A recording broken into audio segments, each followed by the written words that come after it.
Assalamualaikum warahmatullahi wabarakatuh. Pemirsa dimanapun saja Anda berada, selamat berjumpa kembali dengan channel YouTube Insan Dongeng. Pada kesempatan ini saya Bang Elgi akan membawakan sebuah roman klasik yang berjudul Anak dan Kemenakan, pengarang Marah Rusli, penerbit PT Balai Pustaka. Kita doakan semoga pengarang yang telah berada di alam kubur mendapatkan rahmat dan kasih sayang dari Allah Subhanahu wa Ta'ala. Amin ya Allah ya Robbal Alamin. Dan tak lupa kepada sanak dan keluarganya yang ditinggalkan, semoga diberikan selalu kesehatan dan tak lupa selalu diberikan rezeki yang berkah. Amin ya Allah ya Robbal Alamin. Pemirsa, selamat mendengarkan.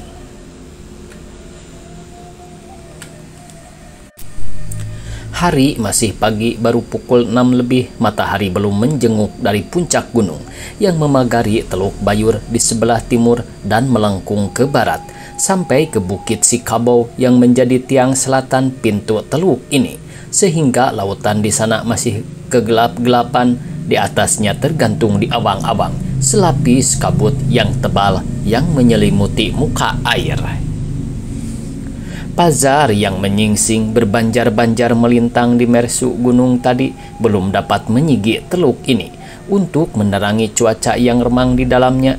Bulan sabit yang makin tinggi di ufuk timur telah pudar cahayanya. Sebagai bulan kesiangan hanya dapat menerangi bagian pelabuhan Teluk Bayur yang terletak di pinggir utara. Dalam pelabuhan hanya kelihatan kapal kanopus yang dinamakan juga kapal setengah kompeni sedang berlabuh dengan tenangnya sebagai seekor angsa yang amat besar merapung kedinginan ditimpa embun pagi. Di bawah ujung jembatan arang yang amat tinggi itu berlabuh pula sebuah kapal dagang sebagai itik meromok kelaparan menunggu makanan pagi yang belum jatuh dari atas. Hanya kedua kapal inilah yang ada di pelabuhan Teluk Bayur, sebab waktu itu kebenaran pelabuhan ini sedang lengang. Tetapi di darat, di atas cerocok yang di hadapan hanggar 4, kelihatan penuh orang berdiri. Laki-laki, perempuan, tua, muda berkumpul-kumpul mengecek atau berjalan-jalan hilir mudik sebagai hendak anak dan kemenakan meluangkan waktu supaya jangan kesal menunggu. Rupanya ada orang yang akan datang dari laut sebab kapal yang akan berangkat tak ada. Begitulah adat Padang, datang dijemput, pergi diantarkan, supaya datang tanpa muka, pergi tanpa punggung.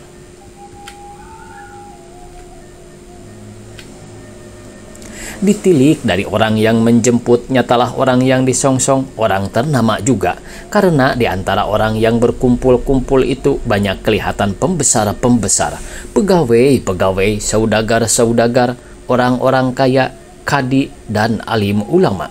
Bukan bangsa Indonesia saja, tetapi bangsa Belanda, Tionghoa, Arab, dan Kling pun ada pula. Sekaliannya menghadap ke laut akan melihat kapal yang ditunggu, yang sampai waktu itu belum kelihatan asapnya pun.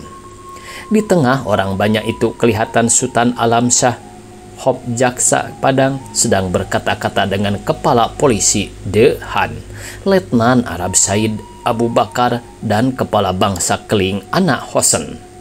Tiada jauh dari sana kelihatan Mr. Ahmad, kepala pengadilan, Rajo Lelo, Tuanku Demang Padang, Lei Bun, Wat Kapten Cina, Datuk Bandaro, Inspektur Sekolah Rakyat, dan Baginda Mais, saudagar besar di Padang.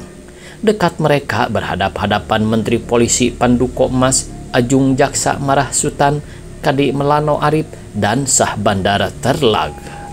Pada bagian perempuan kelihatan Rangkayo Siti Mariama, istri Hop Zaka Sultan Alam Shah, Rangkayo Siti Jamzam, istri Tuanku Demang, Rangkayo Upik Bungsu, istri saudagar Baginda Mais, Rangkayo Siti Pasah, istri Menteri Polisi, Raden Sularsih, istri Mr. Ahmad sedang bercakap-cakap. Di tempat yang lain berkumpul pula beberapa Rangkayo dan Siti sedang ribut berkata-kata. Gadis-gadis pun tiada ketinggalan. Mereka berhimpun pada beberapa tempat dengan berpakaian cara barat, meronceh dan bersendak gurau. Putih Bidasari, anak Hob Jaksa, Sultan Alamsah, sahabat karibnya Siti Nurmala, anak saudagar Baginda Mais, Siti Jahra, anak Menteri Polisi, Siti Saudah, anak Inspektur Sekolah Rakyat, Dr. Aziz Tabib di Padang, Mas Kadarisman, obsteter pekerjaan umum, Muhammad Saleh, wartawan dan pemuda-pemudi yang lain-lain. Di stasiun yang letaknya di belakang pelabuhan telah datang pula kereta api dari Padang membawa orang yang ketinggalan atau pekerja yang akan menurunkan barang-barang dari kapal sehingga bertambah penuh sesaklah Hanggar 4 yang cerocoknya akan dirapati oleh kapal Hemskerk, Bendi dan Dos yang datang dari Padang membawa muatan telah berleret di pinggir jalan menanti penumpang yang akan dibawanya kembali ke kota itu. Di antara orang-orang yang baru datang dari kota Padang, kelihatan dua orang laki-laki yang masuk dari pintu Syah Bandar. Rupanya keduanya bersahabat karib, tetapi di dalam segala hal berbedaan sifat-sifatnya. Oleh karena kedua orang ini akan melakukan peranan yang penting dalam cerita ini, maka marilah kita nyatakan apa-apa perbedaan sifat-sifat mereka itu. Yang seorang tinggi dan langsir badannya, sedang kulitnya kuning dan gayanya sebagai seorang bangsawan. Tetapi yang seorang lagi pendek dan gemuk badannya, kulitnya hitam dan mukanya bopeng sedikit. Pakaiannya berlainan pula. Orang yang pertama memakai pakaian cara bangsawan kuno di Padang, sedang orang yang kedua memakai pakaian datuk-datuk dari darat. Hanya umur keduanya lah yang rupanya agak sama, kira-kira 55 tahun. Tatkala dilihat mereka orang banyak berkumpul-kumpul di cerocok Hanggar 4, heranlah mereka. Sehingga yang tinggi bertanya kepada seorang sahabatnya yang ada di sana, "Mengapa kau orang sebanyak ini ada di sini, Engku Khalifah?" Menyambut Mr. Muhammad Yatim kembali dari negeri Belanda, Maacik, Sultan Pamenan. Mr. Muhammad Yatim yang mana? Anak Engku Hob Jaksa, Sultan Alamsah, yang dahulu bekerja di kantor pengadilan di Padang ini. Iya, Maacik. Mengapa ia ke negeri Belanda? Meneruskan pelajarannya di sekolah hakim tinggi, sehingga ia sekarang mendapat gelar Master Doktor. Master Doktor? Jadi pangkat hakim dan tabib sekali? Tanya Sultan Pamenan dengan herannya. Entahlah, Maacik, hamba pun kurang mengerti pangkat ini. Yang belum didengar telah didengar, yang belum dilihat telah dilihat, kata kawan Sultan Pamenan tadi yang bernama Datuk Gampo Alam. Benar, Datuk, dunia telah tua, kata Sultan Pamenan. Banyak terjadi yang ganjil-ganjil. Bila masuk kapal Jawa, Engku Khalifah, tak lama lagi, Maacik, labu-labu telah naik di Bukit Sikabau. Sebetulnya kapal ini harus masuk pukul 6 pagi, tetapi rupanya terlambat. Buktinya sampai sekarang belum datang. Baiklah, kami kemari sebentar. Lalu keduanya meneruskan perjalanannya menuju ke Hanggar 5. Benar, kata Datuk tadi, yang belum didengar telah didengar, yang belum dilihat telah dilihat, kata Sultan Pamenan sambil berjalan dekat Datuk Gampo Alam. Cobalah lihat pula gadis-gadis kaum muda itu. Pakaiannya lah cara barat. Berapa janggalnya mereka berpakaian sedemikian. Awak Melayu tidak menjadi orang barat. Jadi rupanya sebagai beruk dibajui. Biarpun memakai sutra dan berledu sekalipun, ekor di mana disembunyikan. Dan lihat pula kelakuan mereka. Adakah patut anak-anak gadis bercampur gaul dengan laki-laki sebagai tak ada perbedaan antara laki-laki dan perempuan? Bersenda gurau di muka orang banyak dengan bebas, tertawa gelak-gelak, memperlihatkan gigi yang berlapis emas sebagai tidak beradat istiadat, tidak bersopan santun lagi. Hilang rasa dan periksa, hilang basa dengan basi, hilang segan dengan malu, berpepatah Datuk Gampo Alam sambil tersenyum cemooh. Ya, Demikianlah kelakuan anak-anak sekarang. Gadis-gadis kita jangankan bercampur gaul dan bersenda gurau sedemikian itu di tengah orang banyak, keluar rumah pun tak suka. Tentang sekolah tadi, mengapakah harus pergi ke barat benar untuk menuntut ilmu? Kurangkah ilmu kepandaian di Padang ini? Ilmu kehakiman pun cukup dalam adat pusaka nenek moyang kita, Datuk Ketemenggungan dan Perpati nan sebatang. Sekarang ia dari sekolah rendah ke sekolah menengah, dari sekolah menengah ke sekolah tinggi, dan dari sekolah tinggi ke barat pula. Sudah itu kemana lagi? Ke langit yang ketujuh. Sekalipun itu hanya huru-huru belaka. Sebab orang begitu, kita pun harus begitu pula. Tandalah kalah orang satu, awak nak dua, orang dua, awak nak tiga. Di mana akan habis jika sekalian kesukaan ini tidak berbiaya? Sudahlah, pandanglah sebagai perintang bagi orang yang tak perlu bekerja. Ini sangat sedikit biayanya, berpuluh ribu. Sekolah si yatim ini berapa telah menelan uang, dan apa hasilnya? Menjadi loba dan tamak. Tak puas dengan kehakiman saja, hendak menjadi dokter pula. Sekalian pangkat hendak diborongnya sendiri. Memang tak salah orang tua-tua kita melarang anaknya bersekolah, lebih-lebih yang perempuan, sebab merusak. Buktinya telah kelihatan sekarang, terang bak siang, kata Datuk Alam pula kepada temannya yang nampak seperti bangsawan. Contohnya si Bidasari ini dengan sekalian teman-temannya itu. Bukan tak tahu adat dan sopan santun saja, tetapi menjadi sombong pula. Sangkanya tak ada yang lebih daripadanya. Awaklah gagah sendiri. Ia pandai sendiri. Ia tinggi sendiri. Dan si yatim ini jangan-jangan pula mengepit bidadari barat pula. Tadi ingat kulit hitam sebagai insinyur Hamzah. Punah harta benda dan sawah ladang orang tua karena hendak menyekolahkan anak sampai ke barat. Tetapi setelah ia pandai dan tinggi pangkatnya, lupa kacang pada kulitnya, datang ke Padang ini tiada hendak tinggal di rumah orang tuanya lagi, tetapi di hotel. Karena nyonya tak dapat makan nasi dengan sambal lada dan duduk berselak di lantai. Kalau orang tua hendak bertemu dengan anaknya, harus datang sendiri ke hotel. Orang yang telah mulia dan berpangkat tinggi tak boleh tinggal di kampung. Akhirnya ayahnya mati karena malu dan ibunya merana karena menyesal. Salah sendiri, tangan mencencang, bahu memikul. Pemuda dan pemudi yang diperkatakan ini tiada tahu mereka dicela sedemikian itu. Tetapi jika tahu sekalipun agaknya tiada juga mereka indahkan comelan dua orang laki-laki tua yang masuk kaum tua ini. Jangankan dihiraukan, didengarkan pun tak ada gunanya, kata mereka. Oleh sebab itu, walaupun dilihat mereka Sultan Pamenan dan Datuk Gampo Alam melintas, tiada berada jauh dari mereka. Dengan merenggut, tetapi mereka terus bersenda gurau, sindir menyindir dengan tiada mengindahkan. Tiba-tiba kedengaran suara Putih Bidasari berseru, "Kapal, kapal Hemskert, kapal Hemskert." Lalu ia berlari-lari ke bendungan batu yang jauh menganjur ke laut. Dari ujung hanggar yang di sebelah barat, pengempang ombak dari barat laut diikuti oleh teman-temannya.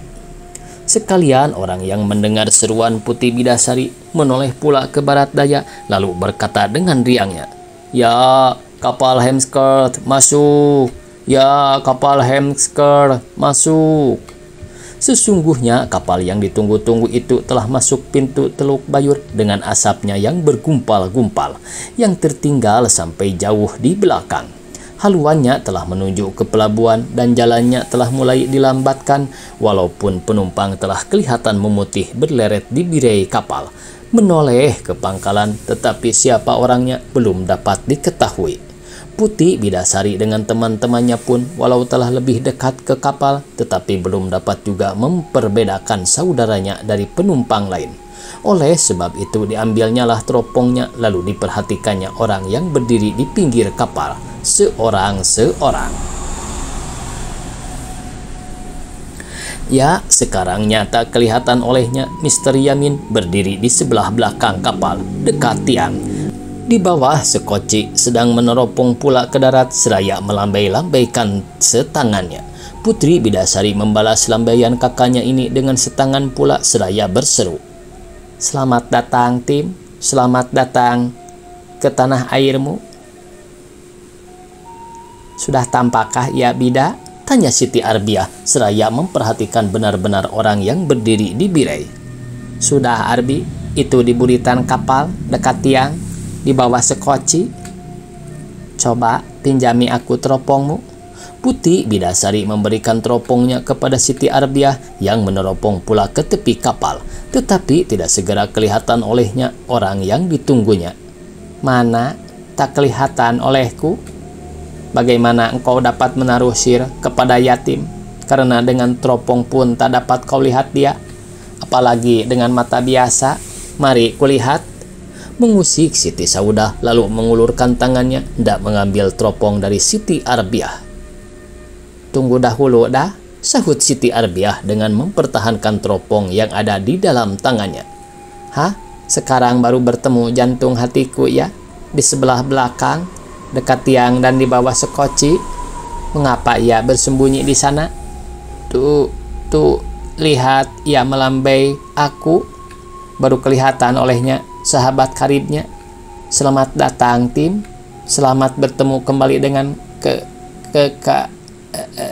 ibu bapamu dan handai tolanmu yang kau kasihi, di antaranya aku. Olok-olok Siti Arbiah ini menimbulkan senyum di bibir Putri Bidasari, walaupun di dalam hati kecilnya kurang suka ia mendengar kelakar yang sedemikian dihadapkan kepada abangnya. Berikan teropong itu kepadaku Arbi, bukan engkau saja yang hendak melihat yatim. Aku pun ingin pula, kata Siti Saudah yang seakan-akan marah. Dan aku pun ingin pula dilambainya, ujar Siti Jubaidah seraya merebut teropong Putri Bidasari dari tangan Siti Arbiah lalu meneropong ke kapal. Aku segera dapat melihatnya. Ia berbaju jas tutup putih, pantalon putih, dan topi hitam. Dan sepatu? Tanya Siti Arbiah sebagai hendak mencemoohkan sahabatnya ini. Biru agaknya, kurang nyata rupanya, karena diliputi cuaca biru laut. Yang nyata memang ia melambai engkau, sebab pergerakan tangannya hanya menuju. Biru agaknya, kurang nyata rupanya, karena diliputi cuaca biru laut. Yang nyata memang ia melambai engkau, sebab pergerakan tangannya hanya menuju engkau saja.